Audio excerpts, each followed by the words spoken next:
जय Hind friends. Polity की series हम लोगों की चल रही थी और उसी सीरीज में आगे बढ़ते हुए आज का जो हमारा टॉपिक है वो है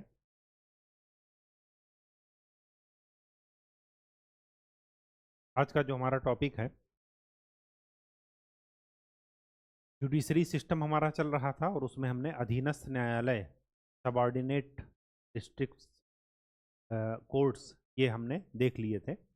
अब आज का जो हमारा टॉपिक है वो है लोक अदालत। लोक अदालत कोई अलग से ना पढ़ते हुए हम लोग लोक अदालत के साथ साथ जो छोटे मोटे और भी अदालत हैं वो भी एक बार देख लेते हैं। पूरा एक टॉपिक ये रहेगा कि लोक अदालत एवं अन्य न्यायालय। ठीक है, तो चलिए स्टार्ट करते हैं।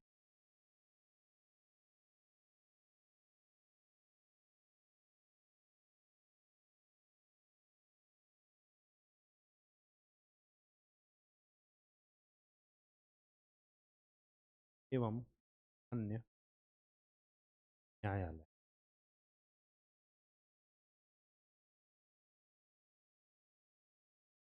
चीजें आपको ये ध्यान में रखनी है सबसे पहले, इसका कॉन्सेप्ट आया कहाँ से। लोक अदालत क्या है? जनता की अदालत। तो क्या बाकी अदालत जनता की अदालत नहीं है? लेकिन बाकी अदालतों में और इस अदालत में फ़र्क क्या है आपको ये समझना है। और बेसिक फ़र्क ये है कि बाकी अदालतों में आपको एक प्रोसीजर का पालन करना पड़ता है।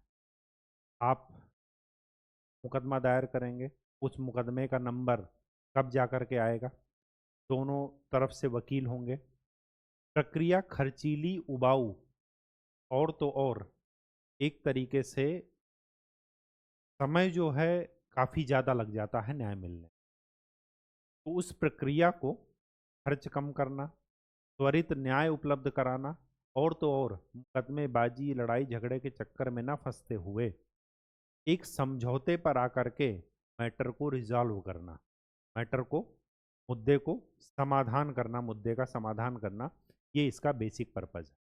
क्यों ज़रूरत पड़ी? ज़रूरत इस वजह से पड़ी क्योंकि आदिकाल से ही सभा और समिति नाम की दो संस्थाएं होती थी, ये आपने पढ़ा होगा ऋग्वेद में। के बाद पंचायत लगने लगी। वहाँ पर क्या है, लोग अपना मुद्दे का समाधान करने लगे।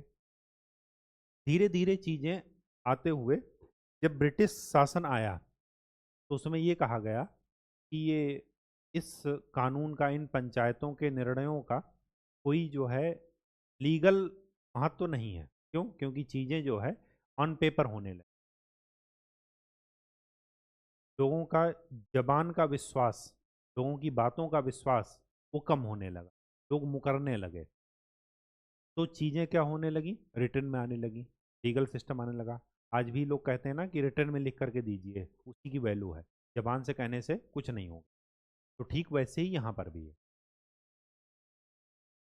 अब जब जैसे जैसे एक प्रक्रियात्मक रूप की न्यायालयिक व्यवस्था शुरू हुई, लेकिन उस व्यवस्था में एक तरीके से खर्च ज़्यादा, समय ज़्यादा, जो कानून के एक्सप्लेनेशन कर रहे हैं, व्याख्याकार हैं, उनकी फीस ज़्यादा है।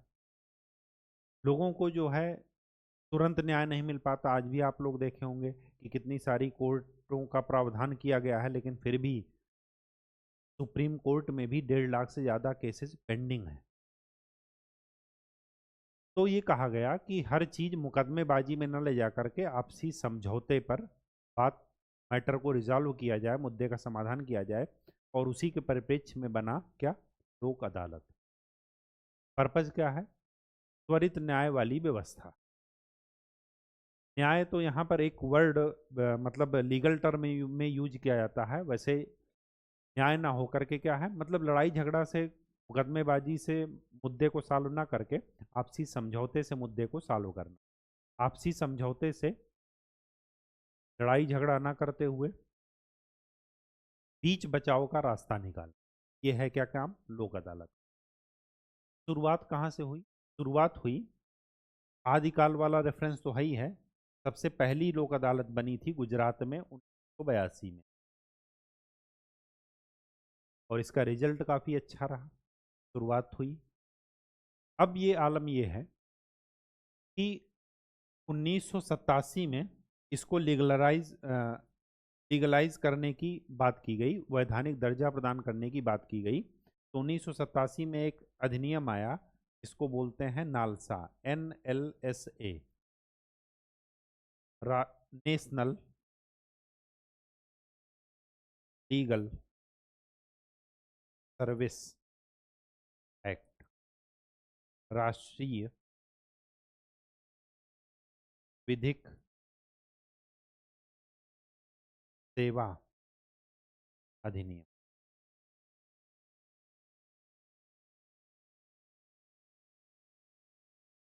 इसके द्वारा लोक अदालत की व्यवस्था की गई, उसको वैधानिक दर्जा दिया गया इस एक्ट के द्वारा। ये एक्ट लागू कब से हुआ?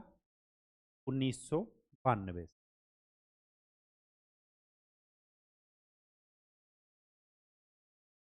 अब हुआ क्या, कोई, जैसे अगर आपने आज केस डाला तो उसकी डेट पड़ती है, इस डेट में आपके केस की सुनवाई है। उस डेट के पहले अगर दोनों में से कोई एक पक्ष राजी हो जाता है कि हम अदालत में मुकदमे की सुनवाई ना करके लोक अदालत में जाएंगे और मैटर को सॉल्व करेंगे, सबसे बड़ी बात यहाँ पर यह होती है कि समय कम लगता है, लड़ाई झगड़े से, मुकदमेबाजी से बच जाते हैं, खर्च कम लगता है, कानूनी दांव पेच कम होते हैं। इस वजह से ये कहने का मतलब ये है कि यहाँ पर मध्यस्थता होती है, आर्बिट्रेशन वाला मामला होता है, लड़ाई झगड़े मुकदमेबाजी वाली बात यहाँ पर नहीं होती। तो लोक अदालत में हमेशा वे मामले जाते हैं जिनके पास दो कंडीशन हो। पहला, जिनके मुकदमे की सुनवाई अभी तक न्यायालय में शुरू न की गई हो।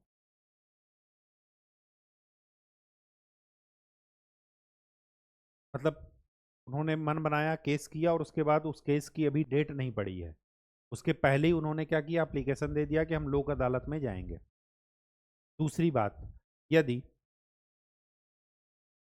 दोनों में से, अगर मुकदमे की सुनवाई हो रही है, यदि दोनों में से कोई एक पक्ष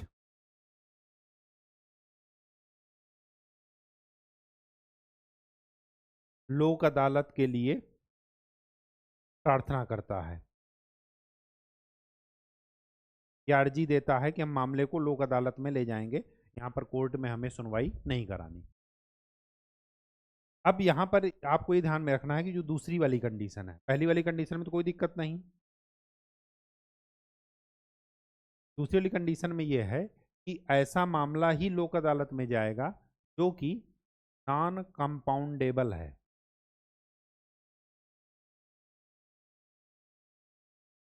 गैर संज्ञेय। कोई आपराधिक प्रवृत्ति वाला मामला नहीं जाएगा, किसी का मर्डर का नहीं जाएगा कि बाद में हम समझौता कर रहे हैं। सिविल, तो लोक अदालत को शक्तियां कौन सी मिल रही हैं? सिविल न्यायालय की शक्ति है, सिविल न्यायालय की शक्ति।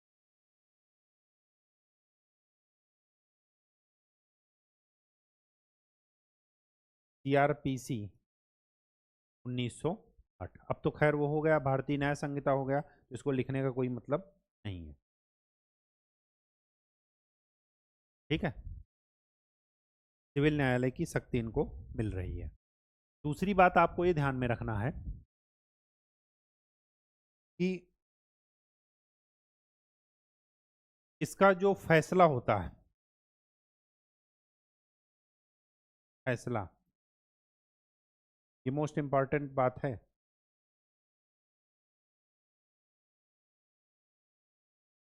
सभी पक्षों पर बाध्यकारी होता है, बाउंडेबल, मतलब कोई इसको मना नहीं कर सकता। और इंटरेस्टिंग बात यह है कि इसके फैसले के विरुद्ध कोई अपील नहीं की जा सकती।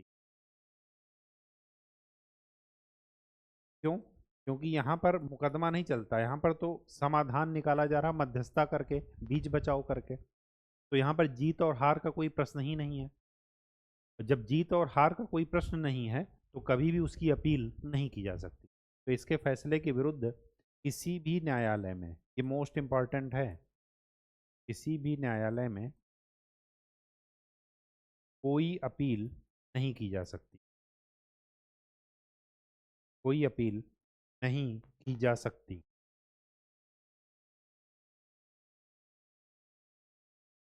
कोई अपील नहीं की जा, ठीक है। कौन कौन होता है इसमें शामिल? एक न्यायिक अधिकारी जो कि अध्यक्ष होगा, सहायता के लिए एक वकील होगा, प्लस कुछ सामाजिक कार्यकर्ता, सोशल वर्कर्स होंगे जो कि बीच बचाव का रास्ता अपनाएं। ठीक है, आपराधिक मामलों की सुनवाई यहाँ पर नहीं होती। ये कॉन्सेप्ट आया कहाँ से? ये कॉन्सेप्ट आया आर्टिकल 39 से। आर्टिकल 39 क्या कहता है? कि ये राज्य का कर्तव्य है कि वो समाज के कमजोर वर्गों को, कमजोर वर्ग महिलाएं और बच्चे, कमजोर वर्ग अनुसूचित जनजाति या अनुसूचित जाति के लोग जो कि क्रीमी लेयर से बाहर हैं। कमजोर वर्ग कौन? दिव्यांगजन। कमजोर वर्ग कौन? जो कि सामाजिक रूप से पिछड़े हैं, उनकी सहायता के लिए कमजोर वर्गों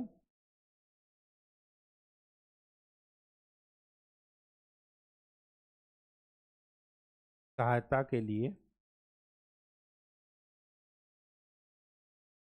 निःशुल्क व्यवस्था। महिलाएं और बच्चे तस्करी से पीड़ित हैं या तस्करी में जिनको छुड़ाया गया है, अब उनके पास खाने के लिए पैसे नहीं हैं, वो वकील क्या करेंगे?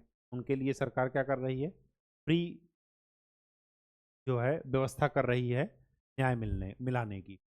तो इसी के तहत लोक अदालत और बाकी जो अदालत आज हम पढ़ेंगे उसका बेसिक पर्पज यही होता है, इसी के तहत। ठीक है, तो नालसा का गठन इसी उद्देश्य को पूरा करने के लिए किया गया है।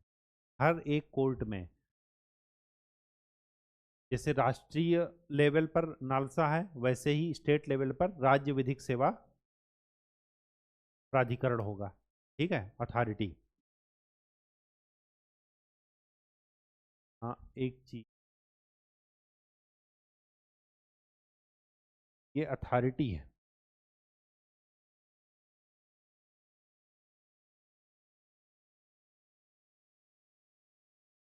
एक्ट तो है, ठीक है, 1987 के द्वारा, लेकिन इस ए का मतलब है अथॉरिटी। राष्ट्रीय विधिक सेवा अधिनियम के द्वारा बना क्या? राष्ट्रीय विधिक सेवा प्राधिकरण।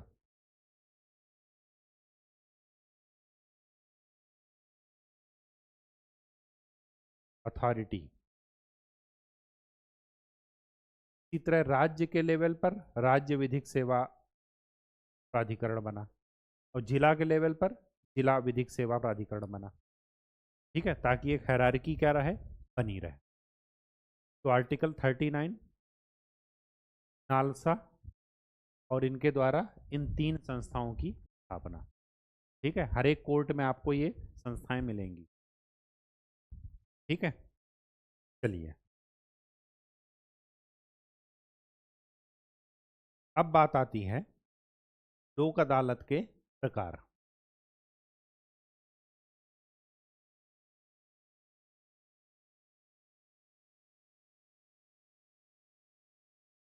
लोक अदालत के प्रकार, लोक अदालत के तीन प्रकार हैं। राष्ट्रीय, राज्य और स्थायी। हमारे काम का जो है वो स्थायी है। स्थायी लोक अदालत। लोक अदालत एक हो गई स्थायी लोक अदालत। स्थायी लोक अदालत का पर्पज क्या है? स्थायी लोक अदालत का पर्पज ये है कि जो नालसा एक्ट बना था 1987 में,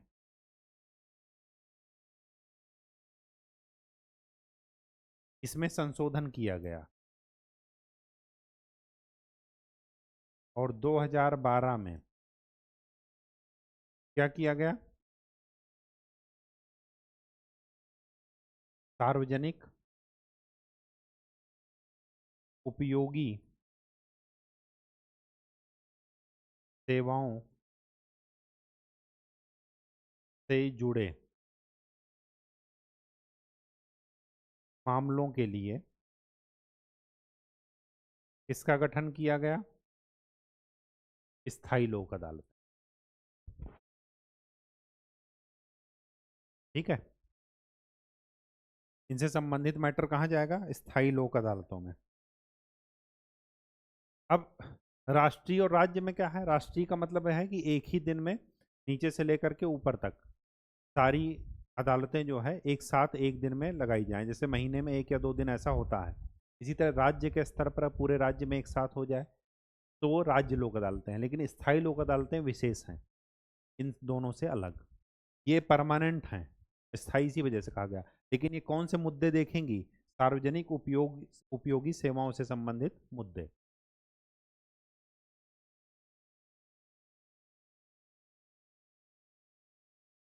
अब आपको ये ध्यान में रखना है कि यहाँ पर मैटर क्या है। यहाँ पर जो अध्यक्ष होगा वो जिला जज या एडिशनल डिस्ट्रिक्ट जज से ऊपर का अधिकारी होगा।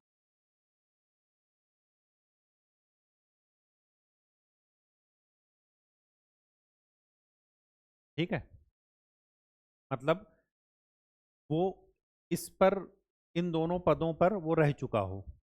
कहने का मतलब है कि इन दोनों पदों पर रहने का उसको अनुभव हो, कार्य करने का अनुभव हो, प्लस 2 सार्वजनिक, जो पब्लिक पोस्ट पर रहे हों, सार्वजनिक सेवाओं का अनुभव रखने वाले व्यक्ति।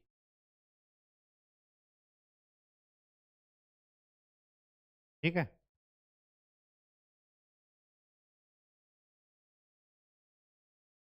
बहुमत के आधार पर निर्णय होता है।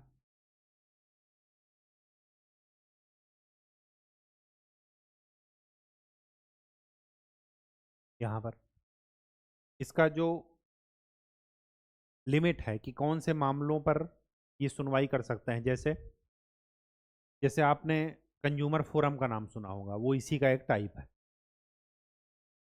कि आपने कोई सामान खरीदा और ग्राहक को उन्होंने, कंपनी ने बेवकूफ़ बना दिया, जो आउटपुट उससे आना चाहिए था नहीं आया, या उसको रिएक्शन हो गया, या कुछ भी हो सकता है, कैसा भी मैटर हो सकता है। 5 साल की वारंटी है, एक ही 2 साल बाद सर्विस उन्होंने किया ही नहीं, या मना कर दिया, या कह रहे हैं कि आपकी वजह से। तो ये सारी चीज़ें जो मामले होते हैं। अब यहाँ पर क्या है कि जो लिमिट है कि इतने रुपए से संबंधित मामला होना चाहिए, तो उसका, उस लिमिट का संशोधन केंद्र सरकार समय समय पर करती है। तो उसका संशोधन कौन कर रहा है? केंद्र सरकार। केंद्र के मैटर पर केंद्र सरकार करेगी और राज्य के मैटर पर राज्य सरकार करेगी। तो केंद्र सरकार अब वो समय समय पर उसकी लिमिट बढ़ाते हैं। तो यहाँ पर आपको ध्यान में रखना है कि 1 करोड़ तक के मामले, 1 करोड़ रुपए तक के लेन देन के मामले यहाँ पर सॉल्व किए जाते हैं। ठीक है,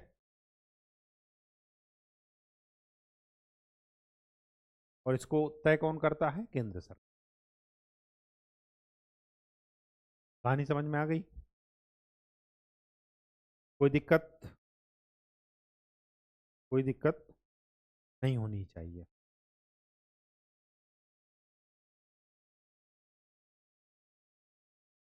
अब इसके बाद 2 और न्यायालय आते हैं। लोक अदालत हो गया, स्थायी लोक अदालत हो गया। स्थायी लोक अदालत क्या है? 2012 में संशोधन के द्वारा आई। अलग से उसको एक अदालत के तौर पर सार्वजनिक सेवाओं संबंधित मामलों की सुनवाई के लिए को स्थापित किया गया। अब एक आता है ग्राम न्यायालय।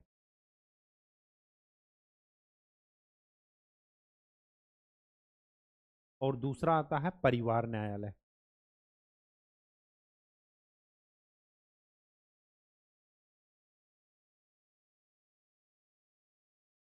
ये किसके लिए है? मैरिज एंड डिवोर्स के लिए।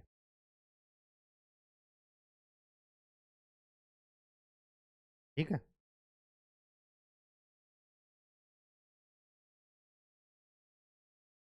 इसका पर्पज क्या है? नागरिकों के द्वार पर न्याय उपलब्ध कराना। ये कब आया? 2008 में। ये कब आया? 1984 में। ठीक है। किस अधिनियम के द्वारा आया? परिवार न्यायालय अधिनियम 1984।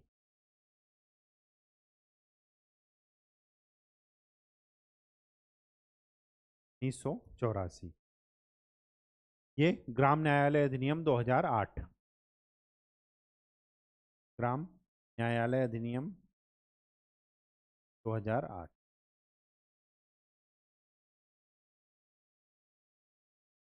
इन दोनों में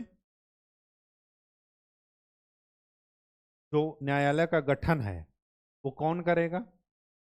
वो करेगा राज्य सरकार। राज्य सरकार द्वारा गठन किया जाता है हाई कोर्ट के परामर्श से। संबंधित राज्य का हाई कोर्ट से परामर्श किया जाएगा, तब इन न्यायालयों का गठन किया जाएगा। ये विभिन्न न्यायालय क्यों बने हैं?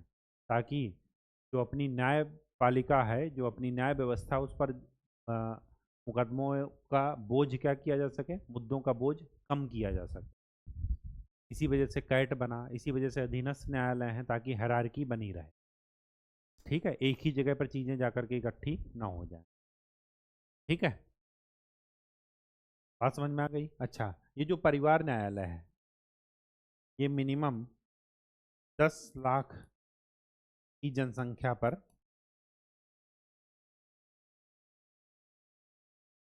एक होना ही चाहिए।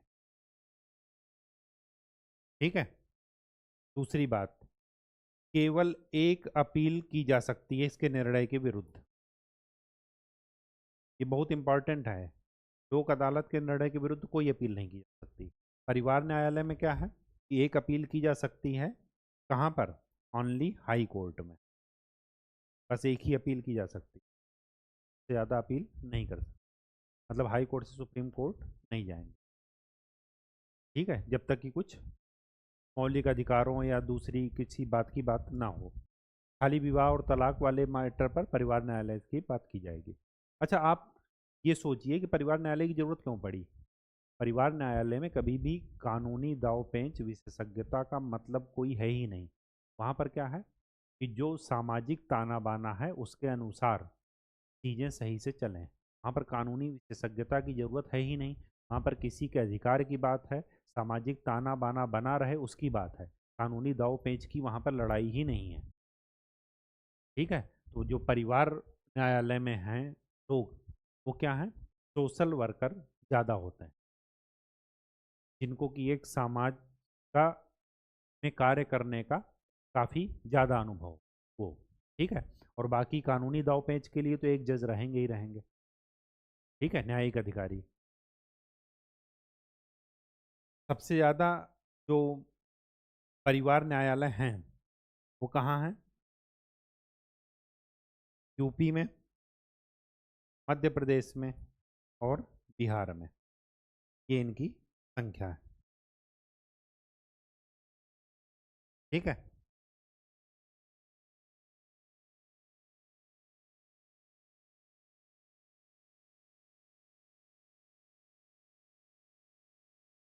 ग्राम न्यायालय में, बाकी सभी न्यायालय में आपने कहा कि ऐसे मामलों की ही सुनवाई ये करेंगे जहाँ पर क्या है, जो अपराध नॉन कंपाउंडेबल हैं, गैर संज्ञेय हैं, मतलब आपराधिक किस्म के नहीं हैं।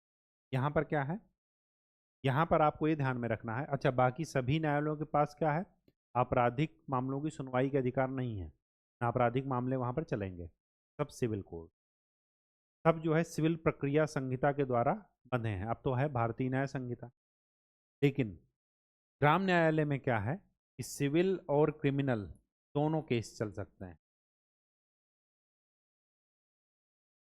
और तो और यह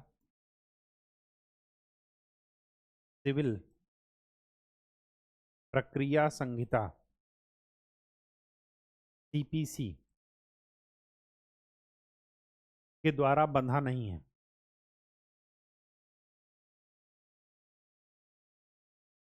मतलब उन्हीं तक सीमित नहीं है। ये किसके सिद्धांत पर काम करता है, प्राकृतिक न्याय के सिद्धांत पर काम करता है। ये जरा हाईलाइट कर लीजिएगा मैटर, प्राकृतिक न्याय के सिद्धांत पर काम करता है। कौन, ग्राम न्यायालय। और तो और उसके बारे में एक फीचर और नोट कीजिए, वो क्या है कि ये मोबाइल कोर्ट होता है, मतलब चलता फिरता एक तरीके से कोर्ट। एक अध्यक्ष होंगे,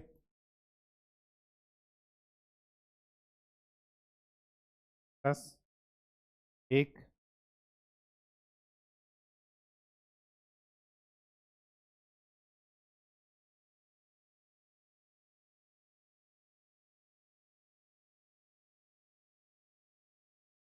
हाँ, दो एक तरीके से विशेषज्ञ भी बोलते हैं, और लिख लीजिए एक, दो विशेषज्ञ, वकील, ठीक है, साथ में प्लस सुरक्षाकर्मी जो भी रहेंगे, क्योंकि गांव का मामला है, द्वार द्वार पर जा रहे हैं, कहीं कोई किसी को पसंद नहीं आया, वो मारने पीटने लगा, ये सब ठीक है। तो ये चीज़ें जरा, एक दंडाधिकारी रहते हैं। सबसे ज़्यादा कहाँ है,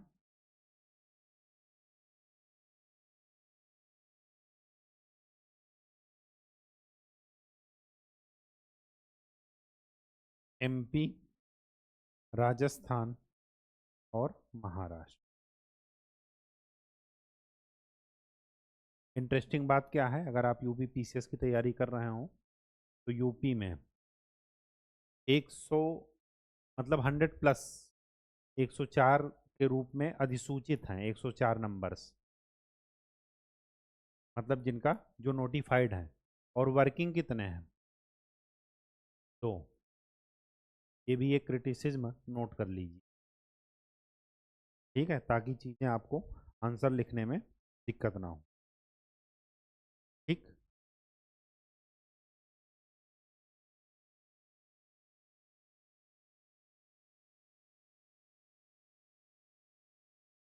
ये कब बने, ये विधि आयोग की 60वीं रिपोर्ट,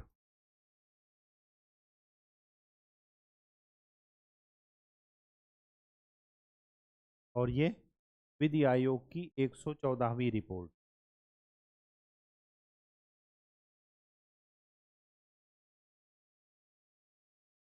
द्वारा इनका गठन किया। एक और न्यायालय है, वो है वाणिज्य न्यायालय।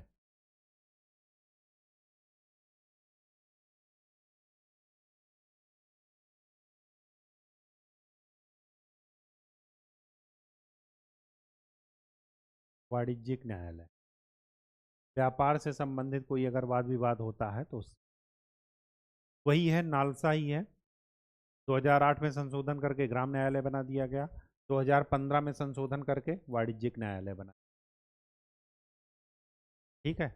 ठीक वैसे ही जैसे स्थायी लोक अदालतें हैं, ठीक। तो स्थायी लोक अदालत ज़्यादा इम्पॉर्टेंट है, लोक अदालत ज़्यादा इम्पॉर्टेंट है, बाकी तो सबका पर्पज़ वही है, घुमा फिरा करके कानूनी दांव पेच से बचना, समय पर न्याय उपलब्ध कराना, खर्च कम से कम हो, ज़्यादा बहुत माइनर सी फीस लगती है या लगती भी नहीं, 10 20 50 रुपए 100 रुपये, ज़्यादा नहीं। वो भी अगर उसके बाद वापस हो जाती, ठीक है, अगर केस सॉल्व हो जाता है तो आज के लिए इतना ही। अच्छा, लोक अदालत के उसमें खाली जो है ये है कि उसका निर्णय के विरुद्ध कहीं अपील नहीं की जा सकती। बाकी परिवार न्यायालय में एक अपील की जा सकती है हाई कोर्ट में। बाकी ग्राम न्यायालय और जो स्थायी लोक अदालतें हैं उनके निर्णय के विरुद्ध अपील आप कर सकते हैं, ठीक है। तो आज के लिए इतना ही। नेक्स्ट लेक्चर में हम लोग एक नए टॉपिक के साथ मिलेंगे। अब जुडिशरी का सिस्टम खाली दो ही टॉपिक आपका बचा है। एक है न्यायिक सक्रियता, जुडिशियल एक्टिविटीज़, और दूसरा है जनहित याचिका।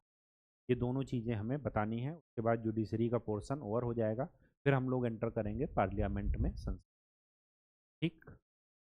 तो आपके पास दो ही काम है, एक है प्रीवियस ईयर क्वेश्चन सॉल्व करना और दूसरा चीज़ों का रिवीजन। धन्यवाद।